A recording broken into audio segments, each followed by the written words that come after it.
महाराष्ट्रासाठी 20 लाख घरे घरकुल योजनेअंतर्गत मिळणार आहेत. केंद्रीय ग्रामविकास मंत्री शिवराज सिंग चौहान यांच्या माध्यमातून माहिती देण्यात आली आहे. घरकुल योजनेचा लाभ आता राहिलेल्या लोकांना देण्यात येणार आहे.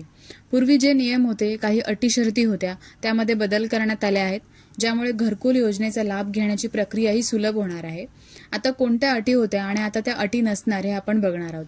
ज्यांच्या नावाने 2 व्हीलर होती त्यांना हा लाभ मिळत नव्हता, पण आता हा नियम काढून टाकण्यात आला आहे. त्यानंतर टेलिफोन जर नावावर असेल तरी सुद्धा लाभ मिळत नव्हता, तोही नियम काढून टाकण्यात आला आहे. तिसरं म्हणजे ज्यांच्या नावावरती 2.5 एकरपेक्षा जास्त जमीन आहे त्यांना सुद्धा हा लाभ मिळणार आहे, आता पहिला मिळत नव्हता. चौथं म्हणजे ज्यांचं उत्पन्न 1.25 लाख पर्यंत असेल त्यांना आता 1.5 लाख पर्यंत उत्पन्न असेल तरी सुद्धा हा लाभ मिळू शकणार आहे. अशा प्रकारे घरकुलसाठी पूर्वीचे नियम बदल करून नवीन नियम काढले आहेत. त्यामुळे आता घरकुल योजनेचा लाभ घेण्यास खूप लोकांना मदत होणार आहे. पुन्हा सर्व्हे होणार आहे, पुन्हा फॉर्म भरण्यास सुरुवात होणार आहे. जेव्हा याचा फॉर्म भरला जाईल त्याचा व्हिडिओ आपल्या चॅनलवरती अपलोड केला जाईल. ज्यांच्यासाठी हा व्हिडिओ महत्त्वाचा आहे त्यांच्यासोबत तुम्ही शेअर करू शकता.